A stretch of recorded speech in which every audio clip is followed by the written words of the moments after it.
अस्सलाम वालेकुम, good morning everyone, welcome to Geo Pakistan with Humayun Abdullah. लेकिन अब्दुल्ला नहीं है और हमने आपको बता दिया था he is on leave, but Zuhaib is with us. Welcome Zuhaib, क्या हाल है? बिल्कुल ठीक ठाक है, आप सुनाएं, आप कैसे हैं? सब खैरियत है? आपका भी इंतजार रहता है, पता होता है कि जब कोई ना कोई इधर छुट्टी जाएगा तो ज़ुहैब जरूर आ जाएंगे। अच्छा, फिर तो यहीं से आ जाऊंगा कहीं। बिल्कुल, around you are always here. अच्छा, एक चीज़ आज हम एक सर्वे का जिक्र करेंगे शो के दौरान, और जिसमें ये बताया जा रहा है कि सडनली जब से लॉकडाउन हटा है पाकिस्तान में तो लोगों को एक फीलिंग से आ गई है कि जैसे कोरोना या तो खत्म हो गया ज़ुहैब, या फिर जैसे कभी था ही नहीं। तो ये पूरा हम आपको स्टैटिस्टिक्स के साथ के सर्वे जरूर बताएंगे।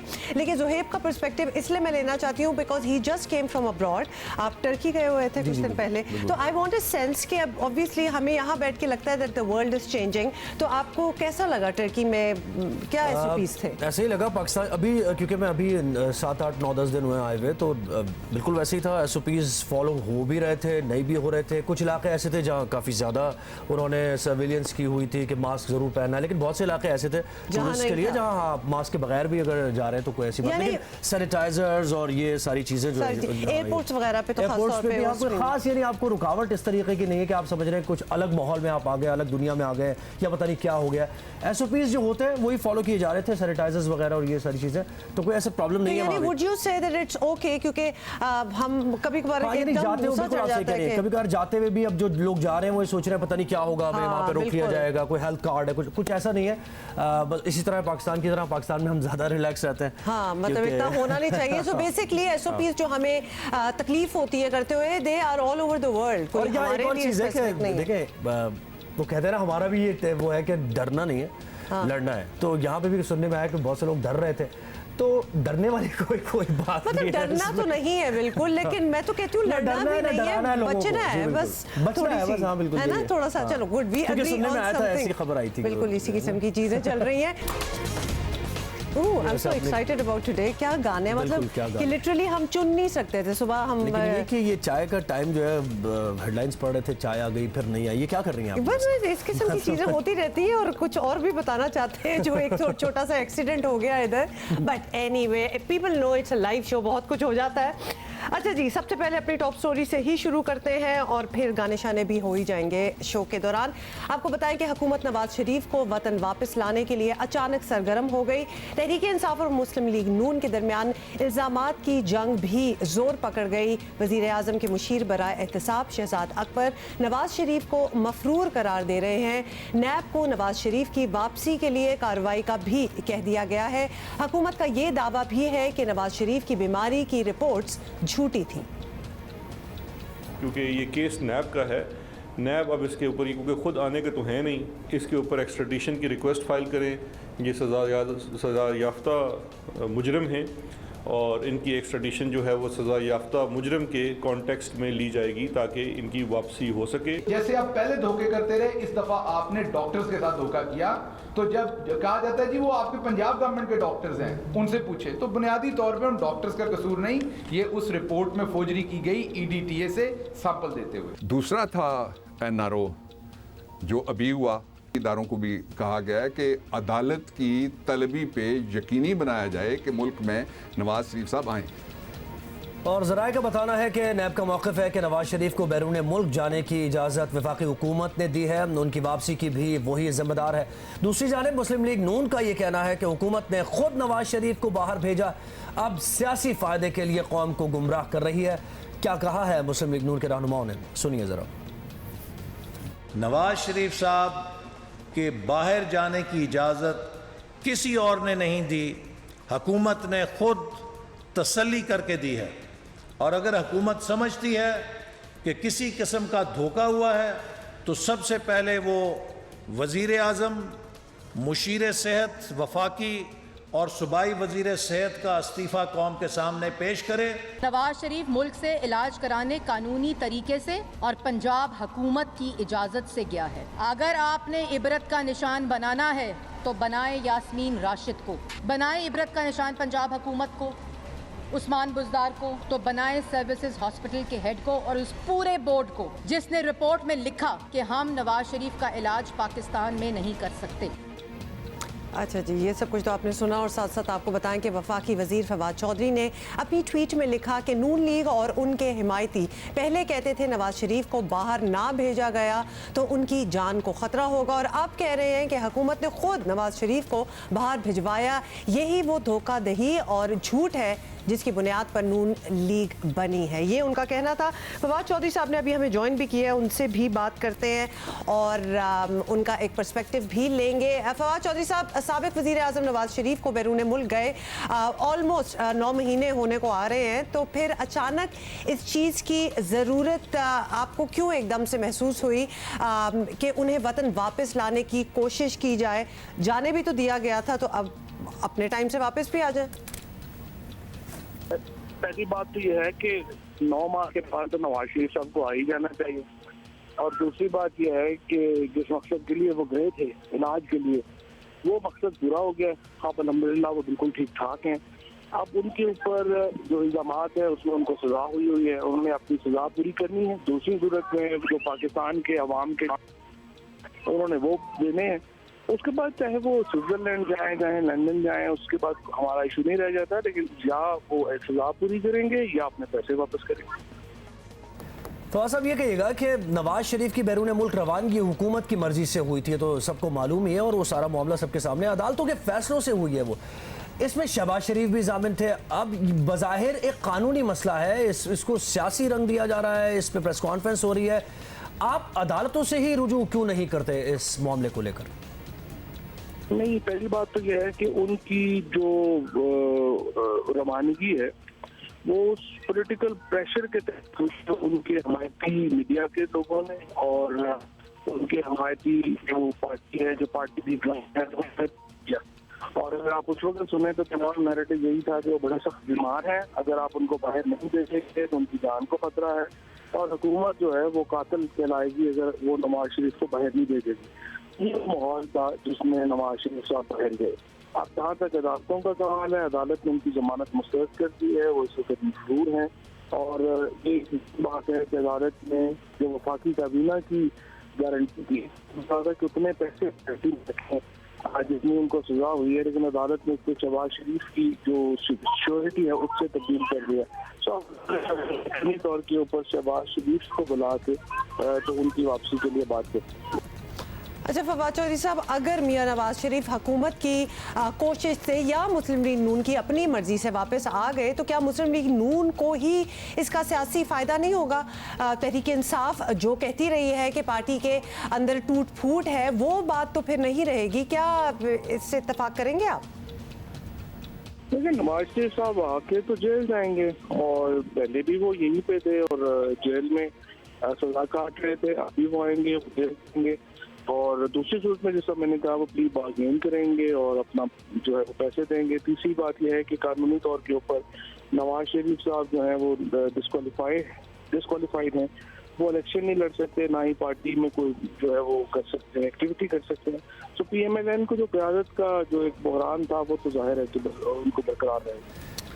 फवाद चौधरी साहब हमारे साथ थे और वाज़ेह तौर पर जो हुकूमत का मौक़िफ़ है इस सिलसिले में मियां नवाज शरीफ की वापसी को लेकर वो बता रहे थे। अब यहाँ पर नून लीग का मौक़िफ़ लेना भी बहुत ज़रूरी हो गया। बिल्कुल, और फवाद चौधरी साहब का वैसे ये भी जो कहना था कि पॉलिटिकल प्रेशर की वजह से गए थे, उस वक्त जो प्रेशर था वो तो था ही था, लेकिन उस वक्त उनकी पूरी मेडिकल रिपोर्ट्स भी तस्दीक हो रही थी, सेकेंड ओपिनियंस भी लिए जा रहे थे, तो उस वक्त भी एक पूरा सीन क्रिएट किया गया था to facilitate him going abroad. अगर रोकना उसकी कहानी ज़ाहिर है, उसकी एक और स्टोरी है, तो आप वो कैसे भूल गए? एनीवे, यू राइट, सीनियर रहनुमा मुस्लिम लीग नून शहबाज गिल साहब ने जो एक स्टोरी बताई है वो भी जरा एक स्टोरी है जो शहबाज गिल ही बता रहे हैं, एक्सक्लूसिव स्टोरी है। बहुत सी बातें हैं, लेकिन राना सनाउल्लाह साहब ने अभी हमें ज्वाइन किया, सबसे पहले इनसे बात कर लेते हैं। जी राना साहब, बहुत शुक्रिया, आपने वक्त दिया। हुकूमत आपने देख लिया बिल्कुल तैयार है, वफाकी वज़ीर इत्तलात ने प्रेस कॉन्फ्रेंस की, मियाँ साहब को लाएंगे, सारे ऑप्शन इस्तेमाल किए जाएंगे। ये कहिएगा कि मियाँ साहब खुद भी क्या आना चाह रहे हैं, क्योंकि मियाँ जावेद लतीफ़ और दीगर जो रहनुमा हैं वो तो ये कहते हैं कि मियाँ साहब खुद ही आ जाएंगे किस दिन, तो क्या वो तैयार हैं? उनकी सेहत इजाज़त देती है इस बात की कि वो वापस आएंगे? इलाज उनका हो गया है वहाँ पर? हुकूमत को हमारी तरफ से बिल्कुल खुली छुट्टी भी है और चैलेंज भी कि वो जो भी कानूनी कार्रवाई मियाँ नवाज शरीफ साहब को बैरून मुल्क से या यूके से लाने के लिए करना चाहते हैं, कर सकते हैं, वो बड़े शौक़ से करें। लेकिन इस किस्म की हरकत या इस किस्म का प्रोपेगेंडा जो ख़ुद इनके मुंह पे आ रहा है, मैं समझता हूँ कि इनको वो नहीं करना चाहिए। मियां नवाज़ शरीफ साहब जब यहाँ से गए हैं वो वाकया ही बीमार थे, उनकी सेहत जो है वो अच्छी नहीं थी, और इस बारे में बाकायदा वो बड़े ऑनरेबल लोग हैं, बड़े ऑनरेबल डॉक्टर्स हैं जिनका वो बोर्ड था, जिस बोर्ड ने उनको जो है वो रिकमेंड किया। और फिर हुकूमत के सभी जो ज़िम्मेदारान हैं उनके अपने बयान जो है वो मौजूद हैं। तो अब ये एक अजीब नाअहल और नालायक टोला है कि वो अपनी ही बात को जो है वो गलत साबित कर रहा है, और उसे जो है वो बिल्कुल बौखलाहट हो जाती है जब कभी वो मियां नवाज़ शरीफ साहब को वहाँ पे कॉफ़ी पीते या कहीं चहलकदमी जो है वो करते देखते हैं। मियां नवाज़ शरीफ साहब कभी भी बेड रिडन नहीं थे। वो यहाँ से जब गए हैं तो उस वक्त भी वो अपने कदमों पे जो है वो चल के गए हैं। सेहत उनकी दुरुस्त नहीं थी, ठीक नहीं थी, लेकिन अल्लाह ताला ने उनको जो है वो सेहतमंद किया है। वो पहले से बहुत बेहतर हैं और मज़ीद बेहतर हो जाएंगे इंशाअल्लाह ताला। और इस वक्त जो डॉक्टर साहबान उनका इलाज कर रहे हैं, जब वो उनको मुकम्मल फ़िट करार देंगे तो उस वक्त ही वो वापस आएंगे। वो अपनी मर्ज़ी से वापस आएंगे, अपनी टाइमिंग से वापस आएंगे और अपना इलाज मुकम्मल होने के बाद जो है वापस आएंगे। बाकी गवर्नमेंट को जो है वो इस वक्त तकलीफ़ ज़्यादा इस बात की है कि वो अपने इलाज के साथ साथ जो है वो गवर्नमेंट का इलाज भी कर रहे हैं। अच्छा चले, ये सब कुछ तो ठीक हो गया और ऑफ कोर्स जब वो आएंगे तब वो आएंगे, लेकिन राना साहब ये ज़रूर अपने कमेंट्स दीजिएगा कि मियां नवाज़ शरीफ की वापसी के शोर में एक बार फिर वही इल्ज़ाम दोहराए जा रहे हैं कि डील हुई है, NRO मिला है, मुस्लिम लीग नून इसकी तरदीद करती रही है, लेकिन एक तासुर तो ऑब्वियसली बन ही गया है। तो ये तासुर ख़त्म कैसे किया जा सकता है? डील हुई है तो किसके साथ हुई है? हुकूमत तो ये है, इजाज़त तो इन्होंने दी है, कैबिनेट ने जो है वो इजाज़त दी है। कोई एक आध बंदे ने इजाज़त नहीं दी तो फिर कैबिनेट ने किसके कहने पे इजाज़त दी, किस बुनियाद पे इजाज़त दी, अगर कोई ऐसी बात है? और फिर इस्लामाबाद हाई कोर्ट ने बेल दी, उसके बाद लाहौर हाई कोर्ट ने बेल दी, उसके बाद लाहौर हाई कोर्ट ने जो इन्होंने एक कंडीशन लगाई थी कि जी हमें ये सिक्योरिटी बॉन्ड दें भर के, तो मियां नवाज़ शरीफ साहब ने तो उस वक्त ही इनकार किया। मियां साहब ने कहा कि मैं इलाज के लिए जाना चाहता हूं, लेकिन अगर इस किस्म की कोई गारंटी वगैरह इन्होंने लेनी है तो मैं नहीं गारंटी दे के जाने वाला। तो फिर वो हाई कोर्ट ने जो है वो गारंटी की कंडीशन जो है वो ख़त्म की थी। तो फिर क्या ये सारे लोग जो हैं वो उसमें शामिल थे? ये बिल्कुल एक अहमकाना और एक यानी एक बौखलाहट की जो है वो सोच है जो कि गवर्नमेंट इस तरह से फैला रही है, इसमें कोई हकीकत नहीं है। अच्छा राना साहब ये बताइएगा कि अब अगर हुकूमत कोशिशें कर रही है और उन्होंने कहा है कि वो सारे कानूनी ऑप्शन इस्तेमाल करेंगे, अब चाहे हुकूमत वापस बुलाती है या जैसे कि आपके पार्टी रहनुमा भी कह रहे हैं कि मियां नवाज शरीफ खुद भी आना चाह रहे हैं, चले अगर मियां नवाज शरीफ आ जाते हैं तो ये खबर कैसी होगी पार्टी के कारकुनों के लिए? क्योंकि मियां नवाज शरीफ की जो मकबूलियत है और पार्टी की रिफ्ट को अगर देखा जाए अभी जो खबरें आ रही हैं उससे मुताल्लिक, तो मियां साहब के आने से तो इत्मीनान बख्श आपके लिए खबर होगी यकीनी तौर पर। ये देखिए जी, मियां नवाज शरीफ साहब अगर सेहतमंद हो के वापस आते हैं, जो कि इंशाअल्लाह ताला हमारी उम्मीद भी है, हमारी दुआ भी है कि वो इंशाअल्लाह आएंगे, तो वो फिर पाकिस्तान मुस्लिम लीग नून के लिए एक बहुत बड़ी खबर होगी, बल्कि इस मुल्क के 22 करोड़ आवाम के लिए बहुत बड़ी खबर होगी, इस मुल्क की सियासत में बहुत बड़ी खबर होगी। और मैं समझता हूँ कि वो मैंडेट जो इससे पहले मियां नवाज शरीफ साहब को इस कौम की तरफ से मिलता रहा है और मुस्लिम लीग नून को वो पॉपुलैरिटी और वो अक्सरियत मैंडेट जो इससे पहले मिलता रहा है, मैं समझता हूँ कि इस बार जो आएंगे, इस बार जो कौम का एतमाद उन्हें मिलेगा और PMLN को जो उससे क़ुव्वत मिलेगी उसकी इससे पहले कोई मिसाल नहीं दी जा सकती। बहुत बहुत शुक्रिया। सीनियर रहनुमा मुस्लिम लीग नून राना सनाउल्लाह हमसे बात कर रहे थे। Of course it remains to be seen कि नवाज शरीफ साहब आएंगे, कब आएंगे, ये सब बिल्कुल। कुछ और तो दिलचस्प हो ही इसलिए भी है रहेगा। कि हुकूमत बुलाना चाह रही है और दूसरी तरफ ये भी कह रहे हैं कि वो आना चाह रहे हैं, तो फिर ये कि हुकूमत को इतनी कोशिशें करने की जरूरत क्या है? अगर तो वो आना चाह ही रहे हैं तो वो खुद ही आ जाएंगे। बिल्कुल। मुस्लिम लीग नून के वर्कर्स भी जो हम देख रहे हैं सेंटिमेंट है, वो भी इंतजार कर रहे हैं मियां नवाज कि शरीफ वो का, कब वापस आएंगे। तो अब ऐसा लग रहा है कि शायद वो जल्दी ही वापस आ जाएंगे। Senior sports journalist Abdul Majid Bhatti साहब ने हमें ज्वाइन किया है। और भट्टी साहब, ये थोड़ी सी मैं और ज़ुहैब इधर बातें कर रहे हैं कि हुआ क्या है ये हमारी टीम के साथ, too much pressure on them, what is going on? क्या आपको लगता है कि प्लेयर्स के दिमाग में इस वक्त क्या घूम रहा होगा? खास तौर पे आज का जो हदफ है, इम्पॉसिबल सी बात लग तो रही है। बताएंगे भट्टी साहब आपको क्या हुआ? ओवर टू यू भट्टी साहब। हुमा, जो पहला हदफ है वो तो बारिश है। जिस तरह ज़ुहैब कह रहे थे कि अगर बारिश हो गई तो फिर पाकिस्तान की कश्ती पार लग जाएगी, वरना कश्ती समझ ले कि तूफान में फंसी हुई। मतलब लेकिन एंड में उम्मीदों पे ही क्यों चले जाते हैं कि ये हो गया तो ये हो जाएगा? फंसी भी तो है, डूब जाएगी। डूब जाएगी। लेकिन देखें, जिस ब्रांड की हम क्रिकेट खेल रहे हैं दुनिया में, अगर हमें कम्पीट करना है टॉप टीमों के साथ, तो ये ब्रांड वो नहीं है जिससे हम England, Australia, south Africa, India, New Zealand को कम्पीट करें। इस वक्त आईसीसी टेस्ट रैंकिंग में हम 7वें नंबर पर हैं और आईसीसी टेस्ट चैंपियनशिप में 5वें नंबर पर हैं। देखें, पाकिस्तान को जो सारी उम्मीदें थी इस सीरीज में असद शफीक से, अजहर अली से, बाबर आजम से, अगर कल की अजहर अली की इनिंग्स देखें तो कल अच्छा खेले अजहर अली, लेकिन वो जो फॉलो ऑन का एक हदफ था उसको वो पार नहीं लगा सके। लेकिन पाकिस्तान की बॉलिंग जो है ना, पास्ट में हम जीते रहे दुनिया भर की टीमों से अपनी बॉलिंग से, लेकिन यहाँ पर बहुत ही नातजुर्बाकार बॉलिंग है पाकिस्तान की। अगर मैं आपको आदाद शुमार बताऊं कि पाकिस्तान के जो 3 फास्ट बॉलर हैं, अब्बास, शाहीन शाह अफरीदी और नसीम शाह, इन तीनों ने मिलकर 39 टेस्ट खेले, जबकि इंग्लैंड के जो सबसे नातजुर्बाकार बॉलर है क्रिस वॉक्स, उनके 38 टेस्ट मैच हैं। और इंग्लैंड के जो 2 बड़े बॉलर हैं, जेम्स एंडरसन 598 टेस्ट मैच में उनकी विकेटें हैं और क्रिस ब्रॉड ने 514 विकेटें ली हैं। लेकिन मेरे ख्याल में हमें एक अच्छे कप्तान की तरफ देखना पड़ेगा। देखें, आज जो हम क्रिकेट खेल रहे हैं वो अगर हम 82 की उस क्रिकेट टीम का मवाक़ा करें जब पाकिस्तान को इमरान खान ने जितवाया, फिर उस लेगेसी को वसीम अकरम लेके चले, इंजमामुल हक, इवन मिसबाहुल हक भी। बड़ी साहब, ये बिल्कुल आप बात सही कह रहे हैं। बॉलर्स की जो आपने बात की है, शुएब से भी कल हमारी बात हो रही थी, वो भी ये कह रहे थे कि अच्छे बॉलर्स हैं, टैलेंटेड बॉलर्स हैं, लेकिन एक ही लाइन लेंथ पर अगर बैट्समैन सेटल हो गया तो आप उसी लाइन लेंथ पे बॉल कराए जा रहे हैं, आप उसको टेस्ट नहीं कर रहे हैं, आप यॉर्कर नहीं डाल रहे हैं, आप शॉर्ट पिच नहीं डाल रहे हैं, आप उसको देख नहीं रहे हैं अपनी आंखों से, तो ये बड़ी चीजें काउंट करती हैं। इसी में प्रेशर पड़ता है बैट्समैन पर और गलती होती है। ये कल हमारी बात भी हो रही थी, तो ये कितनी चीज मिसिंग दिखाई दे रही है आपको पाकिस्तानी बॉलर्स में? देखिए ज़ोहेब, बिल्कुल सही कह रहे हैं शुएब अख्तर। फिर अगर हमारे पास इस बॉलिंग में तजर्बा नहीं है तो सोहेल खान पीछे बैठा हुआ है, इमरान खान सीनियर बैठा हुआ, उसको हम ट्राई क्यों नहीं कर रहे?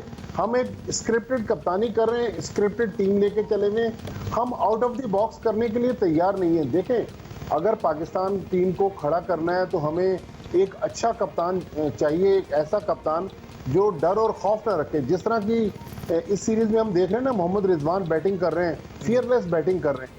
कप्तानी में भी हमें फियरलेस डिसीजन। अच्छा, ये बड़ी साहब कहेगा, अगर मैं गलत हूं तो सही कीजिएगा मुझे। साउथ अफ्रीका के कैप्टन थे, बड़ा कोई खास इतने बड़े क्रिकेटर भी नहीं थे, युवान बोटा, उन्होंने कैप्टनशिप भी किया, लेकिन जैसे वो कप्तान थे, यानी फील्ड प्लेसमेंट करके बॉलिंग वैसी डालना, तो थिंकिंग का कप्तान होना चाहिए कप्तान को, जो पाकिस्तान में कभी हमने देखा नहीं। एग्जांपल्स दे सकते हैं। बिल्कुल, मैं जो है अपनी मिसाल देता हूँ, पाकिस्तान की मिसाल अगर हमारे देखने वाले थोड़ा रिकॉल करें कि 70s में एक टेस्ट मैच इंग्लैंड में हुआ, पाकिस्तान को 125 रन चाहिए थे, इंतखाब आलम कप्तान थे, पाकिस्तान वो टेस्ट मैच हार गया।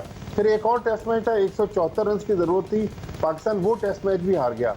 फिर 82 में जब इमरान खान को, देखिए पाकिस्तान की हिस्ट्री के बहुत बड़े एडमिनिस्ट्रेटर थे एयर मार्शल रिटायर्ड नूर खान, उन्होंने हॉकी, क्रिकेट, स्क्वाश सबको एक पाकिस्तान में एक नया मकाम दिया। नूर खान साहब ने इमरान खान को जब 1982 में कप्तान बनाया तो वो दिन और फिर पिछले चंद साल पहले तक पाकिस्तान की क्रिकेट बहुत ज़बरदस्त ब्रांड की क्रिकेट खेल रही थी। लेकिन आज हम जिस ब्रांड की क्रिकेट खेल रहे हैं, मेरे ख्याल में ब्रांड को तब्दील करना पड़ेगा। रिसेंटली हमने कुछ 36 कोचेज़ अपॉइंट कर लिए अपनी एकेडमीज़ में, अपने हाई परफॉर्मेंस सेंटर में, अपनी एसोसिएशन की टीमों में, उनमें मोहम्मद यूसुफ भी हैं, अब्दुल रज़ाक भी हैं और बहुत सारे नाम हैं। लेकिन मेरा सवाल ये है कि क्या, जिस तरह आप बोथा की बात कर रहे थे, हमारे इस वक्त डगआउट में मिसबा बैठे हैं, वकार यूनुस बैठे हैं, यूनुस खान बैठे हैं, मुश्ताक अहमद बैठे हैं, क्या बड़ा प्लेयर जो है वो अच्छा कोच भी साबित हो सकता है दुनिया में? एक और चीज बड़ी साहब इसमें यह है कि कप्तानी क्या, हमारे यहाँ तो ये हमने देखा है कि अगर किसी प्लेयर को आपने टीम से आउट करना है तो उसको कप्तानी दे दिया। इतना मुश्किल क्या काम है कैप्टनशिप करना कि प्रेशर इतना पड़ जाता है कि अगर प्लेयर बैट्समैन है तो वो बैटिंग परफॉर्मेंस उसकी मुतासिर होती है और फिर क्रिटिसिज्म होता है। अब कुछ ये भी बता दीजिएगा कि क्या आप एक्सपेक्ट कर रहे हैं? अब इतना बड़ा हदफ सामने आ गया, ये तो कुछ नहीं होने वाला। So for us this test is over basically, यही सोचा जाए? नहीं हुमा, देखिए क्रिकेट में हमेशा ये कहा जाता है कि जब तक खेल मुकम्मल ना हो जाए, और देखिए इस पिच में अगर नई गेंद गुजार दी पाकिस्तान के बैट्समैनों ने तो पाकिस्तान आगे निकल सकता है। और बाबर आजम पर इस सीरीज की अब आखिरी इनिंग्स आज है और बाबर आजम पर एक बड़ी इनिंग्स ड्यू है। बाबर आजम का जितना दुनिया में नाम है, लोग उनको विराट कोहली, स्टीव स्मिथ से मिलाते हैं। अगर बाबर आजम यहाँ पर एक बड़ी इनिंग्स खेल जाएं, अजहर अली अपनी परफॉर्मेंस को रिपीट कर दें, असद शफीक पिछली नाकामियों का इजाला कर दें, तो पाकिस्तान इस टेस्ट मैच को बचा सकता है। लेकिन मंजिल जो है वो। अच्छा भट्टी साहब, ये भी बता दें कि आप आगे T20 भी आ रहे हैं, 3 मैचेस जो हैं, अब इसके उसमें देखा जाए, इससे कंपैरिजन किया जाए तो एक एक्सपेक्टेशन नजर नहीं आती, but of course we are a different team in T20, we have a different captain as well, तो उससे उम्मीदें लगाएं, we are ready for that. जी हाँ, मेरा ख्याल में T20 की हमारी टीम ज़्यादा बेहतर है। हालांकि वर्ल्ड नंबर 1 रैंकिंग अब हम उससे महरूम हो गए, लेकिन पाकिस्तान के पास 8 से 9 ऐसे प्लेयर हैं जो टेस्ट टीम में खेलते हैं। T20 टीम बिल्कुल मुख्तलिफ है। तो मेरा ख्याल में T20 का जो ब्रांड है, पाकिस्तान ने पिछले 1.5-पौने 2 साल में दुनिया भर में T20 में जितना नाम कमाया है, मुझे लग रहा है कि T20 की सीरीज में नतीजा बिल्कुल मुख्तलिफ होगा। मुख्तलिफ नतीजा होगा, ये बिल्कुल हम भी एक्सपेक्ट करते हैं। भट्टी साहब बहुत बहुत शुक्रिया हमसे बात करने का। सो देयर यू गो, ये हमारा तजिया हो गया। सारी मेरा ख्याल है उम्मीदें जो है इस वक्त T20 से लगा दें। उम्मीद बिल्कुल, उम्मीद तो दुनिया खैर में उम्मीद लगा रहे हैं। क्या है भट्टी साहब को तो मेरा ये सवाल भी अच्छा नहीं लगा कि कैसे कह दिया कि आज का खत्म हो गया, बट एनीवे। अच्छा, कुछ चीज़ें हमसे मिस हो जाती हैं। तो this video that you just saw was tag to us on Twitter, और फिर हमें इतनी पसंद आई that we decided to call the girls in, और उनसे थोड़ी ही देर में हम आपकी मुलाकात कराएंगे। लेकिन सबसे पहले फर्स्ट थिंग्स फर्स्ट, और ये कराची में भाई क्या हो रहा है? जब बारिश होती है की बिल्कुल बात करेंगे। कराची उधड़ जाता है। और पहले देखें, कराची के मामलात की बात करने से पहले कराची का थोड़ा सा आपको बता दें कि है क्या। कराची उरूसुल बिलाद है, कराची मेट्रोपॉलिटन सिटी है, कराची पोर्ट सिटी है, कराची मौशी हब है, रेगुलर वेन है, कराची चलता है तो मुल्क चलता है, मईशत का पहिया कराची, यानी ये सारे मेरिट्स कराची के हैं। और आप उसके बाद कराची की सूरत हाल जरा देखें, और वो तो आपके सामने ही है। तो और अगर यू आर वन ऑफ दोस्त जिसको नहीं पता, हालांकि ये हो नहीं सकता, तो हम आपको कुछ दिखाएंगे भी, आपको बताएं कि कराची में बारिश से पैदा होने वाले हालात बता रहे हैं कि शहर को नए मास्टर प्लान की ज़रूरत है। और इस बात पर सबका इत्तेफाक तो है, लेकिन ये काम कैसे होगा और कौन करेगा ये वाज़ेह नहीं है। कराची में मॉनसून की हालिया बारिशों से नशेबी इलाकों के हालात जो थे वो इंतहाई ख़राब हो गए, जो कि हम आपको कुछ दिखा भी रहे हैं। सरजानी टाउन से तो 200 ख़ानदानों को नकल मकानी करना पड़ गई। जीने दो कराची को के उन्वान से जियो न्यूज़ की खुसूसी ट्रांसमिशन में सब स्टेक होल्डर्स ने इत्तफाक किया कि शहर को एक नए मास्टर प्लान और मेयर के बराह रास्त इंतखाब की ज़रूरत है। KDA, LDA, MDA सबको मर्ज करके KMC को दे दो। सबसे बड़ा चेक एंड बैलेंस क्या होता है इस सिस्टम के अंदर? अगर आप एक डायरेक्टली इलेक्टेड मेयर लेके आए, हम अगले बल्दियाती इंतखाबात के लिए एक नया मुसव्वदा लेके आ रहे हैं। तमाम पॉलिटिकल पार्टी से कंसल्टेशन की जाएगी, उनसे इनपुट ली जाएगी और उसके बाद उस ड्राफ्ट को फाइनल किया जाएगा। सीरियसली इस नोट पे सब स्टेक होल्डर्स को लेके बैठे, जिनके वोट हैं, जिनका पास वोट बैंक है, जो स्टेक होल्डर हैं कराची के, उनको लेके बैठे, सिर्फ सबको लेके बैठे, ताकि हम अपने अपनी तजावीज आपको दे सकें। आप इख्तियारात और वसाइल को, इदारों को एक इलेक्टेड मेयर के नीचे दें। इस शहर के साथ तो मुसलसल ज्यादतियाँ हो रही हैं, बारिश होती है ये तबाहाल हो जाता है, सड़कें इसकी टूटी हुई हैं, नाले इसके बह रहे हैं, इसलिए हम समझते हैं कि कराची की सूरत हाल वर्स्ट है। अच्छा, पाकिस्तान के कराची का वारिस कोई नहीं है, दावेदार बहुत सारे हैं। कराची को लोग सिर्फ नोचने के लिए है। अच्छा, अब इसमें दो चीज़ें हुआ सुन के दो चीज़ें ऐसी हैं जो उकता गए हैं शहरी, वो ये कि फ्यूचर टेंस इस्तेमाल किया चाहिए, बैठना होगा, बैठेंगे, मिलेंगे। और दूसरी चीज़ क्या है? दूसरी चीज़ ये आर्गूमेंट है गलतियाँ हुई हैं, बिल्कुल हम तस्लीम करते हैं गलतियाँ हुई हैं, हम आगे बढ़ेंगे, लेकिन आगे नहीं बढ़ते। कराची के मसाइल को सामने रखते हुए वफाकी और सिंध हुकूमत के नुमाइंदों पर मुश्तमिल कोऑर्डिनेशन कमेटी चंद रोज़ पहले बनाई गई। 2 रोज़ पहले कमेटी का इजलास भी हुआ, जिसमें यह फैसला किया गया है कि बरसाती पानी के बेहतर निकास के लिए नालों पर कायम तजावुजात का खात्मा किया जाएगा। ये बड़ी अहम बात है। तजावुजात का खात्मा जब तक नहीं होगा तो ये सीवेज का निजाम सही नहीं होगा। ऑपरेशन भी कितनी बार चल चुका है, ये कोई नई बात तो नहीं है। तजावुजात को हटाने का पिछले कितने सालों में कितनी बार ये शुरू हुआ है, और फिर वो ठप किसी पॉइंट पे आके जब नहीं मानी जाती तो ये सारे जो प्लान्स होते हैं देखिए, अदालती अहकामात इस पर है, यानी आपको बैकिंग अदालती अहकामात की, लेकिन उसके बावजूद काम नहीं होता। जहाँ रिहाइश नहीं है, लोग रिहाइश पजीर हैं, उनकी मुतबादिल रिहाइश का बंदोबस्त कैसे किया जाएगा? क्योंकि तजावुजात हटाने में सबसे बड़ा हिकअप यही है कि 20-30 सालों से लोग रह रहे हैं कहीं पर, कहीं ज्यादा अर्सा हो गया, अब डिस्प्लेस होते हैं लोग, तो उनको आप ज़रा ऑल्टरनेट देंगे। और फिर ये भी कि पानी बिजली गैस के बिल अदा कर रहे हैं वो, बिल्कुल। कुछ NOCs तो आपने दिए ही हुए थे ना, जो वहां जाके रहना शुरू हो गए, और अब अगर आप वहां चाहते हैं कि लोग हटे वहां से, तो गिव देम ऑल्टरनेटिव स्पेस ताकि वो वहां जाके रहे। एनीवे जी, यही सवाल है वजीर तालीम Sindh Saeed Ghani, who is also a spokesperson, उनसे हम पूछेंगे। गनी साहब, अब हम इस टॉपिक पे इतनी बार आपसे बात कर चुके हैं और हर किसी से बात कर चुके हैं, जितने भी स्टेक होल्डर्स हैं, लेकिन कभी भी हमें कोई वाज़े जवाब नहीं मिला। लगता है कि जवाब आप लोगों के पास भी नहीं है। तो हालिया बारिशों के स्पेल में भी पहले की तरह नथिंग न्यू हेयर, कराची के कई इलाकों में पानी जमा नजर आया है। क्या सिंध हुकूमत ये समझती है कि इस बार हालात पिछली मर्तबा से बेहतर है? कहीं ये गलती तो नहीं है आपको गलतफहमी? देखिए, कम से कम एक चीज जो फेडरल गवर्नमेंट के कई नुमाइंदे ये कहते थे कि 3 नालों की सफाई जो मुकम्मल कर ली है NDMA ने, उसके बाद शायद ये चीजें इस तरह पैदा नहीं होंगी। तो हालिया बारिशें जो निस्बतन ज़्यादा भी थी, सिर्फ सुरजानी के इलाके में जहाँ बहुत ज़्यादा मसाइल है, वहाँ 186 मिलीमीटर बारिश हुई तो 2-3 घंटे के वक्त में। तो उसके साथ साथ आपने देखा कि उस इलाके में और उसके साथ डिस्ट्रिक्ट सेंट्रल के और इलाके जो ख़ास तौर पे जो ग्रीन लाइन का पूरा एक कॉरिडोर है, वहाँ वो इलाके ज़्यादा मुतासिर हुए थे। इससे ये बात ज़रूर साबित हुई कि वो तीनों नाले जो NDMA ने साफ कर लिए थे, उसके बावजूद भी प्रॉब्लम्स वहाँ हैं। अब जो प्रॉब्लम्स हैं उसको रिजॉल्व करने के लिए, जो जिस तरह हमने पहले बताया था कि अगस्त का ये पूरा महीना हम ना सिर्फ ये कि बड़े नाले साफ करेंगे, बल्कि जो DMC के नाले हैं छोटे, जो 500 से ज़ायद हैं, उनकी सफाई भी बहुत ज़रूरी है और उस पर भी काम जारी है। लेकिन अब शायद एक आध दिन में नालों के ऊपर जो इंक्रोचमेंट है उसको हटाने का सिलसिला शुरू हो जाएगा। पहले सॉफ्ट इंक्रोचमेंट हटाई जाएगी ताकि नाले की जितनी गहराई है या जितनी उसकी विड्थ है वो प्रॉपर मैक्सिमम जो है इस्तेमाल कर सकें। उसके साथ साथ मैं आपको सिर्फ एक इलाका अगर बताऊं, न्यू कराची, जहाँ बहुत ज़्यादा प्रॉब्लम हुआ है, वहाँ सिर्फ एक नाले के ऊपर कोई 4,500 से ज़्यादा दुकानें बनी हुई हैं और ये बाकायदा अलॉट की गई है माजी में हमारी हुकूमतों से पहले। जहाँ इस किस्म की सूरत हाल हो तो और 186 मिलीमीटर बारिश हो जाए तो यकीनन मसाइल बिल्कुल पैदा होंगे और वो हुए हैं, और हम उन चीज़ों को रिजॉल्व करने की कोशिश कर रहे हैं। कुछ नई स्कीम्स हमने बनाई है, कुछ NDMA ने काम करना है, कुछ हुकूमत ने करना है, और उम्मीद है कि अगली बारिशों से पहले जो मेजर प्रॉब्लम्स हैं उसको रिजॉल्व कर लेंगे। उम्मीद है कि अगली बार बेहतरी हो। अच्छा, एक और सवाल, सईद गनी साहब, कल जियो न्यूज़ की स्पेशल ट्रांसमिशन में ये बात सामने आई कि सब ने इस बात पर इत्तेफाक किया कि कराची के लिए एक नया मास्टर प्लान बनाना चाहिए।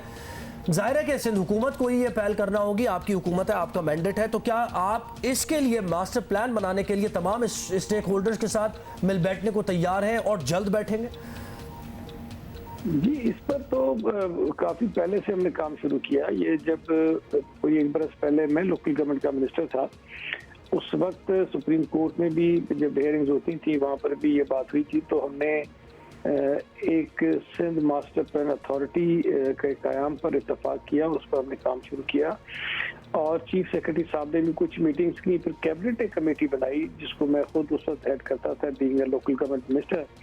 तो उसमें हमने शहर के मारूफ आर्किटेक्ट्स को बुलाया, डिज़ाइनर्स को बुलाया, जो इंजीनियर्स हैं उनको बुलाया, जो इस शोबे से वाबस्ता लोग हैं, जो टाउन प्लानर्स हैं उनको बुलाया, और उन पर मुश्तमिल हमने मुख्तलिफ सब कमेटियाँ बनाई ताकि वो हमें मुख्तलिफ शोबों में गाइड करें कि शहर के जो मसाइल इसको कैसे बेहतर तरीके से हल कर सकते हैं। और वो कमेटियों की बड़ी मुफस्सिल रिपोर्ट्स हमारे पास मौजूद हैं जिनकी रोशनी में हम उस पर काम कर रहे हैं। लेकिन यकीनन जो मास्टर प्लान का जो काम होता है वो कोई एक सिर्फ महकमा बैठकर नहीं कर सकता, और ख़ास तौर पे कराची जैसे बड़े शहर की जब आप बात करें तो इसमें बजाय सियासी जमातों की मशावरत के हम ये समझते हैं कि जो माहिरीन हैं उनसे ज़्यादा बेहतर मशावरत हो सकती है, और उनको हमने ऑन बोर्ड लिया हुआ भी है और आने वाले दिनों में मज़ीद तेज़ी के साथ और तेज़ रफ्तारी के साथ उनसे मज़ीद मीटिंग्स भी करेंगे और उस काम को पूरा करेंगे। चलिए गनी साहब, ये भी बता दीजिएगा कि कराची के मसाइल के हल के लिए वफाकी और सूबाई नुमाइंदों की कमेटी बनी जिसके बारे में हम काफ़ी जिक्र करते रहे और एक इजलास भी इसका हो गया। तो अब ये नए ज़िले वाला नया तनाज़ा जो पैदा हो गया है, कोऑर्डिनेशन कमेटी के ज़रिए कुछ बेहतरी की उम्मीद हम रखें या नहीं, या आप बड़ा साफ साफ प्लीज़ हमें बता दें, या फिर ये भी सियासत की नज़र हो जाएगी? प्रोजेक्ट्स हैं फेडरल गवर्नमेंट के या प्रोविंशियल गवर्नमेंट के, उनमें अगर किसी भी एक जगह पर कोई उसमें रुकावटें हों, बॉटलनेक्स क्रिएट हो जाएं, तो हम उसको दूर करें ताकि जो हमारे तरक्याती काम है, मंसूबे हैं, वो जल्द से जल्द मुकम्मल हो सके। तो बुनियादी तौर पर इस कमेटी का मकसद ये है। जहाँ तक सिंध गवर्नमेंट के अपने जो कानूनी और आईनी इख्तियारात हैं, जो हमारी डिसीजन मेकिंग है, उसमें उस कमेटी का कोई रोल नहीं है। तो जहाँ तक डिस्ट्रिक्ट बनाने की बात है, ना हमने उस कमेटी से पूछा था और ना ही हम समझते हैं कि वो कमेटी फोरम है ऐसा कि हम वहाँ पर उनसे बात करें।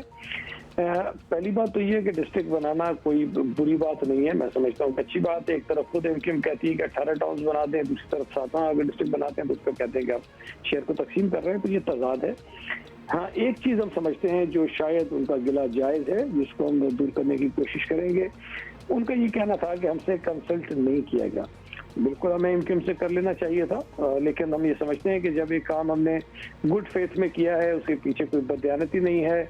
वाहिद मकसद ये है कि पूरे सिंध में सबसे ज़्यादा आबादी वाला ज़िला जो था उसको हमने 2 ज़िलों में तकसीम किया।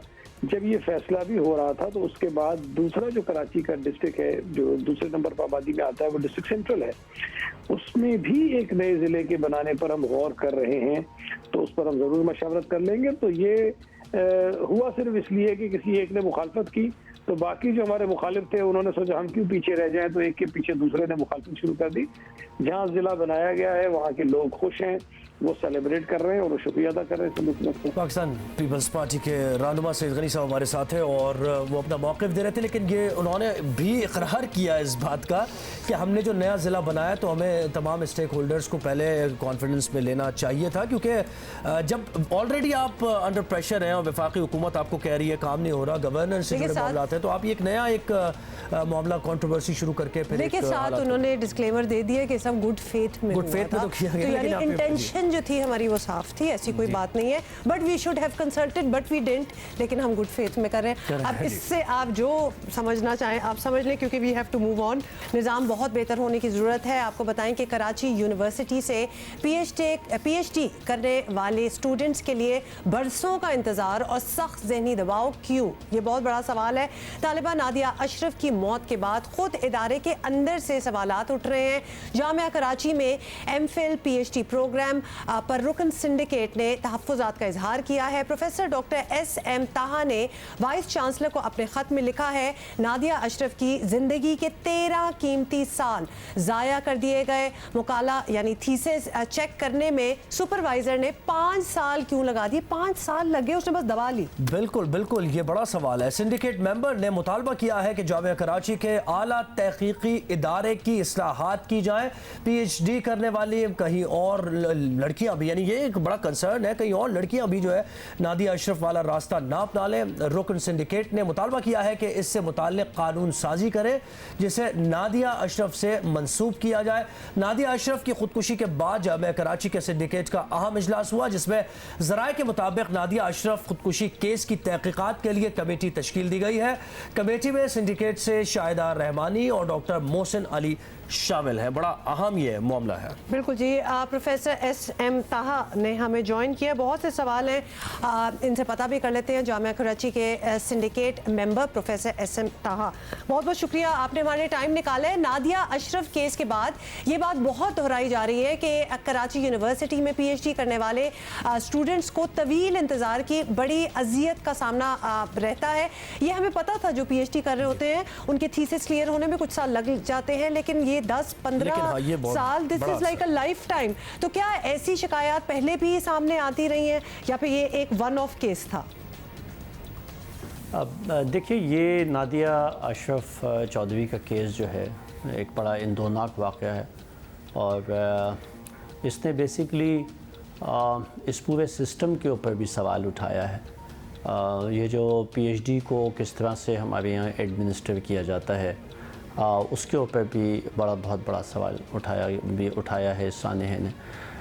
मैं इस सिलसिले में कहूँगा, जो आपने सवाल किया है, मैं इस सिलसिले में कहूँगा कि देखिए, जो शिकायत हैं उसके 3 फैसेट्स हो सकते हैं। एक ये है कि सुपरवाइज़र के साथ कुछ प्रॉब्लम है, दूसरा ये हो सकता है कि स्टूडेंट के साथ कोई इश्यूज़ हों और वो कर नहीं पा रहा हो या कर नहीं पा रही हो, और तीसरा एक जो है वो है आपका निज़ाम, जिसको हम कहते हैं कि how the institution the Karachi university is governing और administering the whole process of doing PhD और कंडक्टिंग PhD रिसर्च। तो इसमें मैं कहूँगा, जो सवाल का आपका जो आखिरी हिस्सा है कि क्या पहले भी कोई शिकायत आती रही हैं, जी ऐसी शिकायत आती रही हैं, लेकिन वो शिकायत सबसाइड हो जाती हैं कुछ ऐसे रवैयों से कि जिसमें बाज़ औक़ात कैंडिडेट ये समझता है कि बेहतर है कि मैं ये बात ना करूं ताकि मेरा प्रोसेस थीसिस का आसानी से निकल जाए, और ये वो मामला होता है, ये वो कैफियत होती है जहाँ पे हम लफ्ज़ इस्तेहसाल का इस्तेमाल करते हैं। एक बात जो मैं वाज़े यहाँ पे करना चाहता हूँ कि ये जो ख़ास तौर से जो वाक़या हुआ है, और इसके बाद मेरा ख़्याल है कि इसको पूरा ओवरहॉल करने की ज़रूरत है, इस पूरे निज़ाम को, इस पूरे सिस्टम को ओवरहॉल करने की ज़रूरत है। अच्छा, ये कहिएगा कि PhD स्कॉलर्स को जिस तरह की मुश्किलात पेश आ रही हैं, इसकी बुनियादी वजह क्या है? कौन जिम्मेदार है इसका? तहक़ीक़ जो है वो, आप उसको किसी भी चीज़ को सेंट्रलाइज़ करेंगे तो वहाँ प्रॉब्लम्स आएंगी। जो पहले हमारा निज़ाम था उसमें डिसेंट्रलाइजेशन थी, the relationship establish between the supervisor and the candidate, और दोनों एक दूसरे को 1 साल में 6 महीने में समझ लेते थे, और कैंडिडेट के पास ये भी इख्तियार था कि अगर वो कंफर्टेबल फील नहीं कर रहा है तो वो किसी दूसरे सुपरवाइज़र के पास चला जाए, एडमिशन किसी भी वक्त हो जाता था। अब ये जब से HEC का सिस्टम आया है, उसमें एक एडमिशन इसी तरह से होते हैं जैसे मास्टर्स में होते हैं, तो ये फिर प्रोसेस जो है ये इतना सेंट्रलाइज होता है, और इसमें लेट्स अस्यूम, बात तवील हो रही है कि एक हमारा इदारा है BASR, जहाँ से नादिया अशरफ चौधरी को इनका एडमिशन कैंसिल करके और जो है वो फिर 3 साल के लिए फ़्रेश एडमिशन दिया गया था। अब इसकी कंपोजिशन में हमारे सारे डीन्स होते हैं जो बहुत काबिल एहतराम और बहुत क्वालिफाइड होते हैं, लेकिन इन डीन्स का ताल्लुक 6 डिसिप्लिन से होता है, और जामिया कराची में इस वक्त 45 डिसिप्लिन्स पढ़ाए जा रहे हैं। ये कैसे मुमकिन है कि इन 45 डिसिप्लिन्स के साइनॉप्सिस को और थीसिस को किस तरह से एवेल्यूएट किया जा सकता है? मेरे ख़्याल से जो बेस्ट प्रैक्टिसेस हैं वो बेस्ट प्रैक्टिसेस ये हैं कि जो डिसिप्लिन के लोग हों वो इस थीसिस को, इसके ऊपर राय दें, जो सोशल साइंस के थीसिस हैं वो सोशल साइंस में रहें। बड़ी आपने प्रोफेसर साहब पॉइंट आउट की हैं जो कि इश्यूज़ हैं, और ख़ास तौर पे जिन सब्जेक्ट्स में अगर कोई कर रहा हो PhD, कोई थीसिस उनका कर रहा हो और कोई चेक करने वाला ना हो या फिर क्वालिफाइड इनफ ना हो, तो फिर वो ऑफर ही नहीं होने चाहिए वो सब्जेक्ट्स। आई मीन ये पूरा निज़ाम जो है इट नीड्स टू बी ओवरऑल्ड, और इसमें आपको स्टेक होल्डर्स की सजेशंस भी लेनी चाहिए, बिकॉज ये दोबारा ना हो, this needs to be made sure. बहुत शुक्रिया प्रोफेसर SM ताहा साहब हमारे साथ है। बड़ी तशवीशनाक भी उन्होंने बात बताई, और हम बात किनकी करें? स्कॉलर्स की, PhD स्कॉलर्स की। यानी आपके मुल्क का ब्रेन नहीं है, आपके मुल्क की, यानी अगर तरक्की मुल्क को करनी है तो पॉइंट आउट हेयर, कुछ अर्सा पहले, कुछ हफ्ते हो गए हैं या कुछ महीने, हमने ये भी चीज़ एक पॉइंट आउट किया है कि हमारे मुल्क में इतने PhD स्कॉलर्स क्यों नहीं हैं, हमारे मुल्क में उस लेवल की रिसर्च क्यों नहीं होती जो बाकी मुल्कों में होती है। ये वो निज़ाम है जो लोगों को डिटर करता है, जो स्टूडेंट्स को या फिर साइंटिस्ट साइंटिस्ट को, सोशल साइंटिस्ट को डिटर करता है from doing anything. They would rather go abroad and do it, क्योंकि उनको पता है कि वो आसानी से कर लेंगे और उनको वैल्यू भी किया जाएगा. यहाँ तो ना वो वैल्यू मिलती है और फिर बाकी निज़ाम तो आपने देख ही लिया है.